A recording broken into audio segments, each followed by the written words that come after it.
So, very good morning and a very warm welcome to all the beautiful aspirants. Hi, this is Shivam and I welcome you once again on our beautiful platform. आप सभी खूबसूरत लोगों का बहुत बहुत स्वागत है हमारे इस खूबसूरत से प्लेटफॉर्म पे जहाँ पे हम रोजाना सभी एग्जाम्स को है ना टारगेट करते हुए करंट अफेयर्स के इंपॉर्टेंट न्यूज़ को डिस्कस करते हैं। ठीक है, तो आज की तारीख है 12 अप्रैल और हमेशा की तरह कुछ इंपॉर्टेंट टॉपिक्स के ऊपर आज हम लोग डिस्कस करने वाले हैं, बातें करने वाले हैं। तो पहला टॉपिक आज का रहने वाला है रैंक एंड रिपोर्ट्स, फिर बैंक एंड फाइनेंस की न्यूज़ को डिस्कस करेंगे, international affairs, meetings and summits, national state affairs, MoUs कौन कौन से साइन किए गए इसे डिस्कस करेंगे, कुछ फेस्टिवल्स के बारे में बात करेंगे, awards rewards, defence affairs and कुछ मिसलेनियस न्यूज़। ठीक है, सेशन को छोटा रखेंगे क्योंकि देखिए करंट अफेयर्स के सेशन में आपको बहुत ज़्यादा डेली क्लासेस में समय देने की ज़रूरत नहीं है। ठीक है, तो अब हमें क्या करना है, सेशन को थोड़ा छोटा रखना है एंड साथ ही साथ चीज़ों को थोड़ा सा डेप्थ में भी डिस्कस करना है। तो बढ़ते हैं आज के पहले न्यूज़ की तरफ। द वेरी फर्स्ट आप न्यूज़ आप सभी के सामने है रैंक एंड रिपोर्ट से रिलेटेड। क्या कह रहा है, ध्यान से देखते हैं। पहला न्यूज कह रहा है कि what is the rank of India in UN maternal mortality estimation report, trends in maternal mortality between 2000 से लेकर 2023। संयुक्त राष्ट्र मातृ मृत्यु अनुमान रिपोर्ट, मातृ मृत्यु दर में रुझान 2002 से लेकर 2023 में भारत का रैंक क्या है। देखो, मैटरनल मोर्टेलिटी रेट का मतलब क्या है, मैटरनल मोर्टेलिटी रेट का मतलब होता है, ठीक है, कितने महिलाओं की डेथ हो रही है ना, कितने प्रेग्नेंट महिलाओं की डेथ हो रही है, प्रेग्नेंट महिलाओं की डेथ हो रही है। ठीक है, हर 1 लाख बच्चे को जन्म देते हुए, हर 1 लाख बच्चे को जन्म देते हुए कितने महिलाओं की डेथ हो रही है, इसी को हम लोग मैटरनल मोर्टेलिटी रेट कहते हैं। ठीक है, कितनी महिलाओं की डेथ हो रही है हर 1 लाख बच्चे को जन्म देते हुए, इसलिए मैटरनल मोर्टेलिटी रेट कहते हैं। ठीक है, अब आप कहोगे सर 1 लाख बच्चे को जन्म देते समय महिलाओं की डेथ क्यों हो रही है, तो हो सकता है कि भैया इसकी रीजन क्या हो सकते हैं, पुअर हेल्थ कंडीशंस हो सकता है। जब आप जन्म देने जा रहे हो किसी बच्चे को, आप एक ऐसे हॉस्पिटल में हो या फिर आप घर पे बच्चे को जन्म दे रहे हो जहां पे प्रॉपर इक्विपमेंट्स नहीं है। ठीक है ना, तो इस वजह से भी डेथ हो रही है। तो पुअर हेल्थ कंडीशन, ऐसे देश जहां पे हेल्थ की कंडीशन बहुत ज्यादा पुअर है उस वजह से भी। ठीक है, या तो जो महिलाओं को मैटरनल केयर की जरूरत है, जो प्रेग्नेंट महिलाएं हैं उनको मैटरनल केयर की जरूरत होती है ना, फॉलिक एसिड वगैरह की टैबलेट्स खानी होती है, प्रॉपर डाइट लेना होता है, वो डाइट उनको नहीं मिल पा रहा है। ठीक है, तो ये कुछ वजह है जिसकी वजह से प्रेग्नेंट महिलाएं जब वो बच्चे को जन्म देती हैं, बच्चे को जन्म देने के दौरान या बच्चे को जन्म देने के बाद जो उनकी डेथ हो जाती है, या फिर पोस्टपार्टम डिप्रेशन। पोस्टपार्टम डिप्रेशन एक ऐसा शब्द है ना, जो कि महिलाओं को बच्चे को जन्म देने के बाद होता है। ठीक है, तो ऐसे सिचुएशन में महिलाओं की डेथ हो जाती है। अब एक रिपोर्ट आई है किसकी भैया, यूनाइटेड नेशंस की। यूनाइटेड नेशंस की इस रिपोर्ट में क्या कहा गया कि साल 2000 से लेकर 2023 के बीच में वो कौन सी ऐसी देश है जहां पे मैटरनल मोर्टेलिटी रेट सबसे ज्यादा है। ठीक है, तो इसमें आप देखोगे भारत का स्थान दूसरे पोजीशन पे है। भारत का स्थान किस पोजीशन पे है भैया, भारत का स्थान आपको दूसरे पोजीशन पे देखने को मिलने वाला है। ठीक है, दूसरे पोजीशन पे देखने को मिले। वही अगर मैं बात करूं नेटवर्क रेडिनेस इंडेक्स में, रिसेंटली एक इंडेक्स आया था नेटवर्क रेडिनेस इंडेक्स। तो नेटवर्क रेडिनेस इंडेक्स में इंडिया की रैंकिंग कितनी थी, 36 थी। वही मैं अगर मैं बात करूं वर्ल्ड हैप्पीनेस इंडेक्स में, तो वर्ल्ड हैप्पीनेस इंडेक्स में इंडिया की रैंकिंग कितनी थी भैया, 118।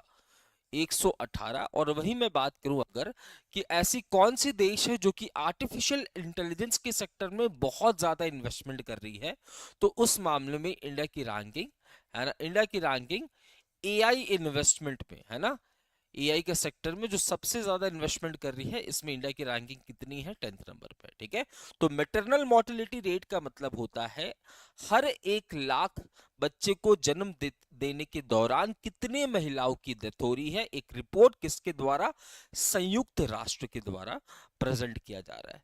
संयुक्त राष्ट्र के बारे में हमने बातें डिस्कस की हैं, क्या होता है, यूनाइटेड नेशंस होता है, याद रखना।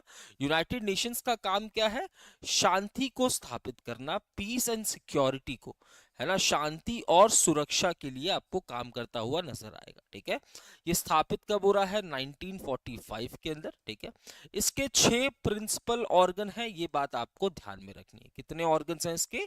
6 मुख्य ऑर्गन्स हैं। कौन कौन से हैं यहाँ पे मैं लिख देता हूं अगर आपको याद नहीं है तो एक आपको यूनाइटेड नेशंस सेक्रेटेरिएट देखने को मिलेगा, एक आपको यूनाइटेड नेशंस सेक्रेटेरिएट, एक आपको यूनाइटेड नेशंस ट्रस्टीशिप देखने को मिलने वाला है। ठीक है, एक आपको यूनाइटेड नेशंस जनरल असेंबली देखने को मिलेगा जो कि इसका पार्लियामेंट होता है। ठीक है, पार्लियामेंट होता है। एक आपको यूनाइटेड नेशन सिक्योरिटी काउंसिल देखने को मिलेगा जब जो कि सभी सिक्योरिटी रिलेटेड मेजर्स लेता है। एक आपको United Nations economic and social council देखने को मिलेगा और एक आपको United Nations international court of justice देखने को मिला। याद रखना ये सारे 5 प्रिंसिपल ऑर्गन्स की हेडक्वार्टर कहाँ पे है? न्यूयॉर्क के अंदर है। कहाँ पे है? न्यूयॉर्क के अंदर है। और इकलौता ऐसा प्रिंसिपल ऑर्गन किसका? यूनाइटेड नेशंस का, जिसका हेडक्वार्टर न्यूयॉर्क में नहीं है, वो कौन सा हो जाएगा? United Nations international court of justice, जिसका हेडक्वार्टर दी हेग के अंदर है। दी हेग कहाँ पे है सर? नीदरलैंड्स में है। क्योंकि ये एक टाइप का क्या होने वाला है? कोर्ट होने वाला है, तो यहाँ पे जजेस भी होंगे। तो कितने जजेस हैं? तो याद रखना यहाँ पे एट अ टाइम 15 जजेस होते हैं। कितने जजेस होते हैं? 15 जजेस होते हैं, जिनको 9 सालों के टेन्योर के लिए चुना जाता है। क्या भारत की तरफ से भी कोई जज हैं जो कि इंटरनेशनल कोर्ट ऑफ जस्टिस के अंदर भारत को रिप्रेजेंट कर रहे हैं? बिल्कुल, भारत की तरफ से दलबीर भंडारी साहब। ठीक है, दलबीर भंडारी ये भारत के चौथे ऐसे जज है, भारत की तरफ से चौथे ऐसे जज है जो यूनाइटेड नेशंस के, है ना, इंटरनेशनल कोर्ट ऑफ जस्टिस, जिसका मुख्यालय नीदरलैंड हेग के अंदर है, यहाँ पे भारत को रिप्रेजेंट कर रहे हैं। ठीक है, आओ अगला प्रश्न देखते हैं। अब इसमें क्या कहा जा रहा है इस रिपोर्ट में? इस रिपोर्ट में कहा जा रहा है कि भारत की रैंकिंग कितनी होने वाली है? दूसरी। ठीक है, क्या भारत के साथ कोई और भी देश है जो कि भारत के साथ दूसरे रैंक में है? बिल्कुल, भारत जो है भैया ये डेमोक्रेटिक रिपब्लिक ऑफ कॉन्गो के साथ, डेमोक्रेटिक रिपब्लिक ऑफ कॉन्गो के साथ दूसरे स्थान पे होने वाला है। यानी कि डेमोक्रेटिक रिपब्लिक ऑफ कॉन्गो भी सेकंड पोजीशन पे है एंड भारत भी सेकंड पोजीशन पे आपको देखने को मिलेगा, जहां पे सबसे ज्यादा महिलाओं की डेथ हो रही है 1 लाख बच्चे को जन्म देने के दौरान। ठीक है, इस लिस्ट को टॉप कौन कर रहा है? नाइजीरिया फर्स्ट पोजीशन में है, यानी कि नाइजीरिया में ज्यादा महिलाओं की डेथ हो रही है, प्रेग्नेंट महिलाओं की, जहां पे हमने देखा 75,000 डेथ हो रहे हैं। ठीक है, वहीं अगर मैं बात करूं नाइजीरिया, इंडिया, है ना, democratic republic of Congo and Pakistan, इन सबको मिलाऊं, सिर्फ ये 4 देशों को मिलाऊं, तो पूरे डेथ का 47% आपको यहीं पे देखने को मिलेगा। अगर मैटरनल मोर्टेलिटी रेट 100 है तो उसमें से 47 महिलाएं तो ये सिर्फ 4 देशों में आपको देखने को मिलने वाली है। भारत ने पिछले कुछ सालों से बेहतर परफॉर्म किया है, जहां पे आप देखोगे 2000 में मैटरनल मोर्टेलिटी रेट 362 थी, यानी कि हर 1 लाख बच्चे को जन्म देने के दौरान 362 महिलाओं की डेथ हो रही थी। अब 2023 में हर 1 लाख बच्चे को जन्म देने के दौरान 80 बच्चों की डेथ हो रही है। ठीक है, तो सिंपल सी न्यूज थी। आई होप आपको ये न्यूज कंफर्म हो गया होगा। अगला प्रश्न की तरफ बढ़ते हैं। अगला प्रश्न आपके सामने है बैंकिंग एंड फाइनेंस से रिलेटेड। आपसे पूछा है कि निम्नलिखित में से कौन वर्ष 2025 की देश की पहली यूनिकॉर्न कंपनी है? यूनिकॉर्न कंपनी आप कब बन जाते हो भैया? देखो, पहले तो होता है स्टार्टअप। जब आप कोई बिजनेस शुरू करते हो तो वो होता है स्टार्टअप।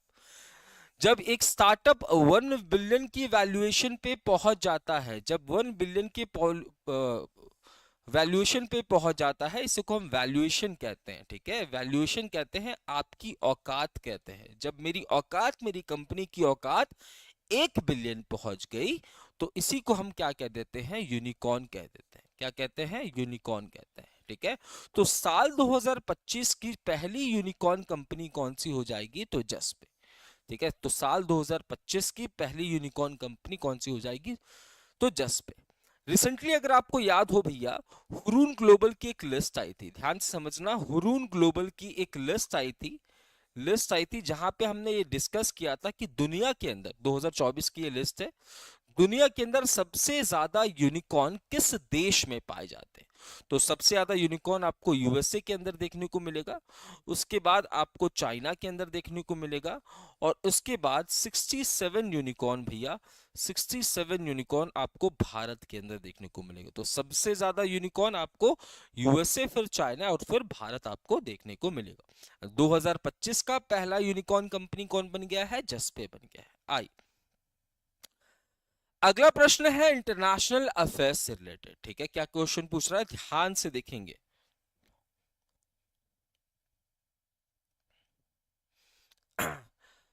पूछ रहा है, in which event did Russia invited prime minister Narendra Modi to attend on 9 May 2025? रूस ने प्रधानमंत्री नरेंद्र मोदी को 9 मई 2025 को किस कार्यक्रम में भाग लेने के लिए आमंत्रित किया है? 9 मई 2025 को क्या सेलिब्रेट किया जाता है? तो याद रखना, 9 मई 2025 को रशिया के अंदर विक्ट्री डे परेड सेलिब्रेट किया जाता है। क्या सेलिब्रेट किया जाता है सर? तो विक्ट्री डे परेड सेलिब्रेट किया जाता है। ठीक है, और इसी विक्ट्री डे परेड के अंदर, इसी विक्ट्री डे परेड के अंदर नरेंद्र मोदी जी को बुलाया जा रहा है। तो 9 मई के अंदर, 9 मई को भैया रशिया के अंदर, रशिया के अंदर क्या सेलिब्रेशन होता है? Victory day parade, victory day parade का सेलिब्रेशन होता है। याद रखना, ये एक प्रकार का एनुअल सेलिब्रेशन है, ये एक प्रकार का एनुअल सेलिब्रेशन है, जो कि आपको रशिया के किस शहर में देखने को मिलेगा? याद रखना, ये आपको रशिया के मॉस्को शहर में, है ना, ये आपको रशिया के मॉस्को शहर में देखने को मिलेगा। 9 मई को इसको सेलिब्रेट किया जाता है, और यहीं पे भैया याद रखना, यहीं पे भारत के प्रधानमंत्री को बुलाया जा रहा है। मॉस्को के अंदर आपको रेड स्क्वायर देखने को मिलेगा, मॉस्को के अंदर आपको रेड स्क्वायर देखने को मिलेगा, यहीं पे इसका सेलिब्रेशन आपको देखने को मिलने वाला है। ठीक है। चलो, और ये माँ कैसे, क्यों इसे हम किस रूप में सेलिब्रेट करते हैं? तो कमेमोरेट करते हैं, है ना, end of second world war, end of second world war, second world war, जब नाजीज से भैया, नाजीज से, है ना, यहाँ पे रशिया को मुक्त किया गया था। ठीक है, नाजीज से रशिया को मुक्त किया गया था। याद रखना, विक्ट्री डे परेड बोल देगा या फिर ग्रेट पेट्रियोटिक डे बोल देगा, ग्रेट पेट्रियोटिक डे बोल देगा, ये दोनों बातें आपकी सिमिलर होने वाली है। आई, अगला प्रश्न, अगला प्रश्न कह रहा है मीटिंग्स एंड समिट के बारे में। कह रहा है, which edition of global technology summit recently began in new Delhi? ठीक है, ग्लोबल टेक्नोलॉजी समिट कहां पे शुरुआत हो रहा है? तो याद रखना भैया, ये इसका 7वां संस्करण होने वाला है। कौन सा? 7वां संस्करण होने वाला है। इसे इनॉग्रेट किसके द्वारा किया गया? तो इसे इनॉग्रेट किया गया हमारे फॉरेन मिनिस्टर एस जयशंकर साहब जी के द्वारा, एस जयशंकर साहब जी के द्वारा इसको इनॉग्रेट किया गया। 3 दिनों का ये इवेंट होने वाला है, ध्यान रहे। और कहाँ पे ऑर्गेनाइज किया जा रहा है? न्यू दिल्ली के अंदर, न्यू दिल्ली के अंदर 7वां एडिशन क्लिस का ग्लोबल टेक्नोलॉजी समिट का, है ना, ग्लोबल टेक्नोलॉजी समिट का कौन सा एडिशन भैया? इसे 1 मिनट रुक जाओ, 1 सेकंड रुक जाओ, है ना, 60वां नहीं होगा, 9वां होगा। ठीक है, 9वां एडिशन किसका? ग्लोबल टेक्नोलॉजी समिट का रिसेंटली जो है वो अनाउंस किया गया है। ठीक है, 10 से 12, लिख लो, 10 से 12 अप्रैल के बीच में इसे कंडक्ट किया गया है, यानी कि आज इसका तीसरा दिन होने वाला है। चलिए, अगला प्रश्न, नेशनल स्टेट अफेयर्स की बात हो रही है। कह रहा है, who recently unveiled a mascot जिसका नाम है वीरा, किसके लिए? एक डेयरी ब्रांड है जिसका नाम है विरका। ठीक है, हाल ही में डेयरी ब्रांड विरका के लिए शुभांकर वीरा का अनावरण किसके द्वारा किया गया? शुभांकर आपने पढ़े होंगे, है ना, जब भी कोई गेम्स वगैरह की शुरुआत होती है, खेलो इंडिया विंटर गेम्स, खेलो India youth games, para games, है ना, उसके बाद हमने और भी गेम्स देखे हैं। ठीक है, तो जब भी इसकी शुरुआत होती है, ठीक है, तो यहाँ पे एक मैस्कट को रिलीज किया जाता है। तो पंजाब की एक डेयरी कंपनी है जिसका नाम है, पंजाब की एक डेयरी कंपनी है, ठीक है, डेयरी कंपनी है जिसका नाम क्या है, विरका, ठीक है, और इसके लिए एक मैस्कट जो है वो रिलीज किया जा रहा है पंजाब के सीएम भगवंत मान के द्वारा, ठीक है। तो dairy brand Verka on Wednesday got a face as chief minister Bhagwant Mann unveiled a mascot जिसका नाम है वीरा। वीरा कुछ इस प्रकार जो है वो देखने को मिल रहा है, जो कि पंजाब को रिप्रेजेंट कर रहा है, ठीक है, दोनों हाथों से हाथ जोड़कर पंजाब को यहाँ पे रिप्रेजेंट किया जा रहा है। आइए एमओयूज एंड कोलैबोरेशन की बात कर रहे हैं। Which of the following ministry launches India skill accelerator programme, ठीक है, किसके साथ मिलकर, वर्ल्ड इकोनॉमिक फोरम के साथ मिलकर। देखिए यहाँ पे मिनिस्ट्री पूछा गया है, स्किल एक्सेलरेटर प्रोग्राम की शुरुआत हो रही है।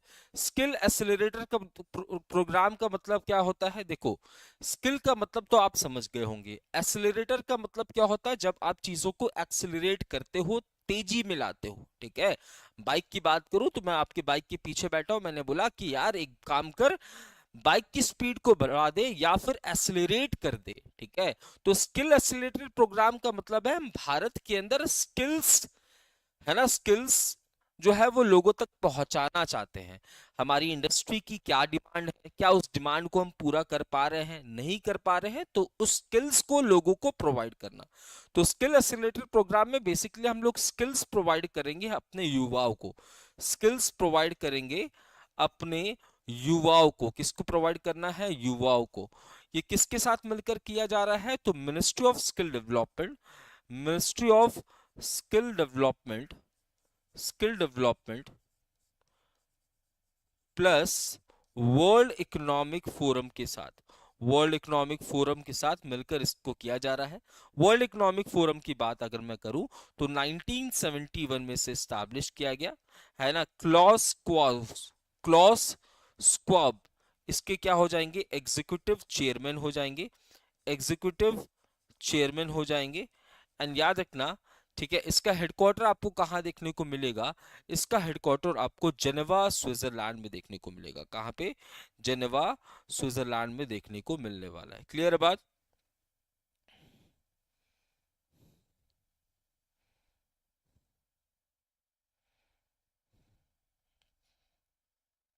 ठीक है,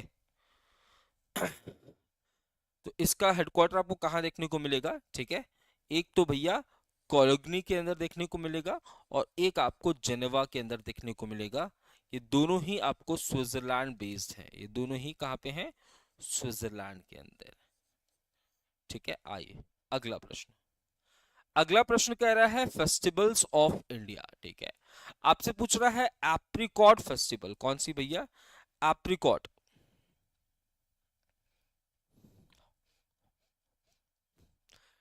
कह रहा है हाल ही में किस राज्य या यूनियन टेरिटरी के द्वारा एप्रिकॉट ब्लॉसम फेस्टिवल 2025 को मनाया गया, और ये मनाया किस लिए गया, तो टूरिज्म को बूस्ट करने के लिए। तो ये मनाया गया लद्दाख के अंदर, ठीक है, कहां पे मनाया गया, लद्दाख के अंदर।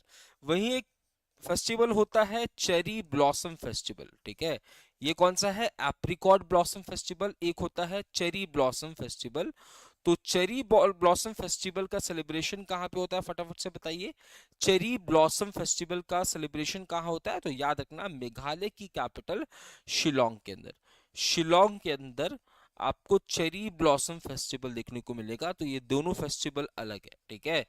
इसका मोटिव क्या है, इसका मोटिव है भैया, इसका मोटिव है टूरिज्म को बूस्ट करना, ज्यादा से ज्यादा टूरिज्म, टूरिज्म को अट्रैक्ट करना, टूरिज्म को बूस्ट करना, ये इसका मेन मकसद होने वाला है। लद्दाख के अंदर, लद्दाख यूनियन टेरिटरी के अंदर इसको कंडक्ट किया गया, क्या, apricot blossom festival. Awards and rewards की बात हो रही है। स्कॉच अवार्ड हाल ही में किस पुलिस डिपार्टमेंट को दिया गया, तो देखो इसको अलग अलग फील्ड्स में दिया जाता है, ठीक है। अगर आपने कोई सोशल वर्क किया है, ठीक है, या फिर कुछ अचीवमेंट किया है जो कि सोशली काफी ज्यादा इम्पैक्ट डाल रहा है, ठीक है, इस वजह से यहाँ पे क्या दिया जाता है, तो यहाँ दिया जाता है स्कॉच अवार्ड, ठीक है, स्कॉच ग्रुप के द्वारा दिया जाता है। किसके द्वारा, स्कॉच ग्रुप के द्वारा ये अवार्ड जो है दिया जाता है। इस बार यूपी पुलिस को ये अवार्ड दिया गया है, किस लिए, तो यूपी पुलिस के द्वारा इन्वेस्टिगेशन प्रोसिक्यूशन, इन्होंने इन्वेस्टिगेशन अच्छे तरीके से किया है, प्रोसिक्यूट अच्छे तरीके से किया है, अनकन्विक्ट अच्छे से तरीके से किया है, इस वजह से इनको पुलिस एंड सेफ्टी कैटेगरी का स्कॉच अवार्ड दिया जा रहा है। ठीक है, आइए डिफेंस अफेयर्स की बात हो रही है कि which indigenously developed surface to air missile system did India offer to UAE for export. क्या कह रहा है भैया, इंडिया जो है यूएई को कौन सा एक ऐसा मिसाइल सिस्टम दे रहा है जो भारत खुद से बनाया है। तो भारत ने खुद से बनाया है आकाश मिसाइल, जो कि सरफेस टू एयर मिसाइल होने वाला है। जो कि किस प्रकार का मिसाइल होने वाला है, सरफेस टू एयर मिसाइल होने वाला है। ये भारत के पास कब से है, तो ये भारत के पास सिंस 2009 से है। कब से है, 2009 से भैया ये भारत की आर्मरी में आपको देखने को मिलने वाला है। ठीक है, मिलने वाला है। इसको डिजाइन किसके द्वारा किया गया है, इसको डिजाइन किया गया है डीआरडीओ के द्वारा, यानी कि डिफेंस रिसर्च डेवलपमेंट ऑर्गेनाइजेशन के द्वारा। इसे मैन्युफैक्चर कौन कर रहा है, मैन्युफैक्चर कौन कर रहा है, तो याद रखना भैया Bharat dynamics limited, Bharat dynamics limited जो है इसे मैन्युफैक्चर कर रहा है। ये बात भी बीडीएल है ना, भारत डायनामिक्स लिमिटेड ये इसे मैन्युफैक्चर कर रहा है। तो आकाश मिसाइल सिस्टम को हम लोग यूएई को बेचना चाहते हैं, तो इंडिया ने ऑफर किया है। ठीक है, अगला न्यूज क्या कह रहा है, ध्यान से देखते हैं। अगला न्यूज है हमारे पास मिसलिनियस न्यूज। देखते हैं भैया मिसलिनियस न्यूज में क्या क्या न्यूज है। तो यहाँ पे तहव्वुर राणा जी को भैया है ना, यूएसए ने क्या कर लिया था, बंदी बना लिया था, अरेस्ट कर लिया था। और यूएसए और इंडिया के बीच में आपको एक एक्स्ट्राडिशन पॉलिसी देखने को मिलेगा, जिसके तहत अगर कोई ऐसा टेररिस्ट है, ऐसा क्रिमिनल है जो कि यूएसए के लिए खतरनाक है, यूएसए में वांटेड लिस्ट में है, तो भारत को इसे यूएसए को सौंपना पड़ेगा। वहीं अगर इंडिया का कोई टेररिस्ट है ना, इंडिया के लिए जिसने कुछ कांड किया हो, ठीक है, तो यूएसए को इंडिया को सौंपना पड़ेगा। तो इस एक्स्ट्राडिशन पॉलिसी के अंतर्गत है ना 26/11 का मास्टरमाइंड है ना, ये 26/11 का मास्टरमाइंड है, जिसने अलग अलग देशों में जाकर अपनी एक ट्रैवल एजेंसी खोली थी। उसके बाद कुछ लोगों को रेकी करने के लिए मुंबई भेजा गया था। ठीक है, तो इसको यहाँ पे भारत ले आया गया है। अगला प्रश्न है डीडीएलजे, दिलवाले दुल्हनिया ले जाएंगे, है ना, ये वो मूवी है जो कि पहली बार कहाँ पे दिखाई जाएगी, तो लंदन स्क्वायर है ना, लंदन के सीन इन द स्क्वायर में इसको यहाँ पे अपीयर कराया जाएगा। तो भारत की पहली मूवी है। ठीक है, तो ये था हमारा आज का सेशन, जिसमें हमने बहुत ही इंपॉर्टेंट करंट अफेयर्स के न्यूज को डिस्कस किया। अब मिलते हैं अपने अगले वीडियो में, तब तक के लिए मैं शुभम सिंह अलविदा लेता हूँ। जय हिंद, जय भारत।